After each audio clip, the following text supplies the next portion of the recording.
ನೋಟಿಸ್ಗಳನ್ನು ಕಳಿಸಿದೆ. ಇದರಿಂದ ಅಕಸ್ಮಾತ್ ಕೋಟಿ ಅಂದ ತಕ್ಷಣ ಇತ್ತೀಚಿನ ದಿನಗಳಲ್ಲಿ ಹಾರ್ಟ್ ಅಟ್ಯಾಕ್ ಸಂಖ್ಯೆ ಜಾಸ್ತಿ ಆಗ್ತಾ ಇದೆ. ಎಲ್ಲಾದರೂ ಹೆಚ್ಚು ಕಡಿಮೆ ಆಗಿ ಯಾರಾದರೂ ಒಬ್ಬರಿಗೆ ಜೀವಹಾನಿ ಆದರೆ ತಂದು ಕೊಡ್ತೀರಾ ನೀವು? ಮತ್ತೆ ಪೇಟಿಎಂನವರು, ಫೋನ್ಪೇ ಅವರು, ಗೂಗಲ್ ಪೇ ಅವರು ನಮ್ಮ ಅನುಮತಿ ಇಲ್ಲದೇನೆ ತೆರಿಗೆ ಅಧಿಕಾರಿಗಳಿಗೆ ಯಾವ ರೀತಿ ನಮ್ಮ ಒಂದು ಟ್ರಾನ್ಸಾಕ್ಷನ್ ನೀಡಿದಿರಿ? ಬ್ಯಾಂಕ್ನವ್ರು ನೀಡಿಲ್ಲ, ನೀವ್ಯಾಕೆ ನೀಡಿದ್ರಿ? ಅದನ್ನ ತಗೊಂಡು ಅದನ್ನೇ ಆಧಾರವಾಗಿ ಇಟ್ಕೊಂಡು ಬರೀ ಫೋನ್ ನಂಬರ್ ಇಟ್ಕೊಂಡು ನೀವು ಯಾವ ಆಧಾರದ ಮೇಲೆ ನಮಗೆ ನೋಟಿಸನ್ನು ಕಳಿಸ್ತಾ ಇದ್ದೀರಿ? ಇದು ಅಸಂಬದ್ಧವಾಗಿದೆ. ಯಾಕೆಂದ್ರೆ ನಾವು ಹಾಲು ಮಾರಿರೋದು ಅದು ನಿಮ್ಮನೆಗೆ ಹಾಕಿರೋ ಹಾಲು, ತರಕಾರಿ ನಿಮ್ಮನೆಗೆ ಹಾಕಿರೋ ತರಕಾರಿ, ಹಣ್ಣು ನಿಮ್ಮನೆಗೆ ಕಳಿಸಿರೋ ತರಕಾರಿ ಹಣ್ಣು, ಅದನ್ನ ನೀವು ಇಟ್ಕೊಂಡು ನಮಗೆ ತೆರಿಗೆಯನ್ನು ಈ ರೀತಿಯಾಗಿ ದೊಡ್ಡ ಮಟ್ಟದಲ್ಲಿ ತೆರಿಗೆಯನ್ನು ಹಾಕಿದಿರಿ. ಇದನ್ನ ನಾವು ಯಾವುದೇ ಕಾರಣಕ್ಕೂ ಕಟ್ಟಂತ ಒಂದು ನಿರ್ಧಾರವೇ ಇಲ್ಲ ನಮಗೆ.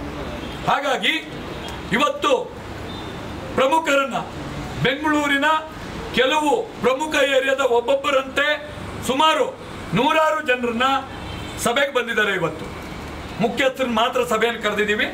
ಮತ್ತೆ ನಾಳೆಯಿಂದ ಪ್ರತಿಯೊಂದು ಕನ್ನಡ ಪರ ಸಂಘಟನೆಗಳಾಗಿರ್ಬೋದು, ದಲಿತ ಪರ ಸಂಘಟನೆಗಳಾಗಿರ್ಬೋದು, ಮಹಿಳಾ ಪರ ಸಂಘಟನೆಗಳಾಗಿರ್ಬೋದು, ಜಾತಿ ಧರ್ಮದ ಪರ ಸಂಘಟನೆಗಳಾಗಿರ್ಬೋದು, ವರ್ತಕರ ಸಂಘಟನೆಗಳಾಗಿರ್ಬೋದು, ಎಲ್ಲರನ್ನು ಪ್ರತಿದಿನ ಒಂದೊಂದು ಸಭೆಯನ್ನು ಮಾಡಿ, ಚಾಲಕ ಸಂಘಟನೆಗಳಾಗಿರ್ಬೋದು ಎಲ್ಲರನ್ನೂ ಸಭೆ ಮಾಡಿ 25ನೇ ತಾರೀಕು, ಇದೇ ತಿಂಗಳ 25ನೇ ತಾರೀಕು ದೊಡ್ಡ ಮಟ್ಟದ ಒಂದು ಹೋರಾಟಕ್ಕೆ ಅಣಿ ಆಗ್ತಾ ಇದ್ದೇವೆ. 2 ದಿನ ಮೊದಲೇನೆ ಅಂದ್ರೆ 23ನೇ ತಾರೀಕಿನಿಂದ ಸಂಪೂರ್ಣವಾಗಿ ಹಾಲನ್ನ ಮಾರಾಟ ನಿಷೇಧ ಮಾಡ್ತೀವಿ. ಹಾಲಿನ ಉತ್ಪನ್ನಗಳನ್ನ ಮಾರಾಟ ಮಾಡೋದನ್ನ ಬಂದ್ ಮಾಡ್ತೀವಿ. ಅದಾದ ನಂತರ ಸಿಗರೆಟ್ ಜರ್ದಗಳನ್ನ ಸಂಪೂರ್ಣವಾಗಿ ಬಂದ್ ಮಾಡ್ತೀವಿ.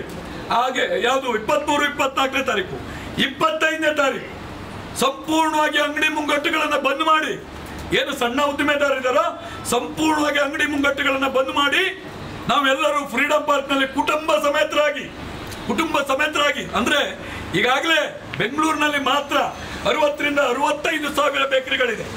ಅವರು ಅಂತ ಹೇಳಿದ್ರೆ ಅವರ ಕುಟುಂಬಸ್ಥರು ಅಂದ್ರೆ 1 ಲಕ್ಷ ಚಿಲ್ಲರೆ ಆಗ್ತದೆ. ಅವರೆಲ್ಲರೂ ಒಗ್ಗೂಡಿ ನಾವು ದೊಡ್ಡ ಮಟ್ಟದ ಒಂದು ಪ್ರತಿಭಟನೆಗೆ ಕರೆ ನೀಡ್ತಾ ಇದ್ದೇವೆ. ನಾನು ರವಿಶೆಟ್ಟಿ ಬೈಂದೂರ್ ಏನು ಈ ಬೇಕರಿ ಕಾಂಡಿಮೆಂಟ್ಸ್ ಪರವಾಗಿ ಹೋರಾಟಕ್ಕೆ ಇಳಿದಿದ್ದೇವೆ. ನಾನು ಕರ್ನಾಟಕ ರಾಜ್ಯ ಕಾರ್ಮಿಕ ಪರಿಷತ್ತಿನ ರಾಜ್ಯಾಧ್ಯಕ್ಷನಾಗಿದ್ದೇನೆ.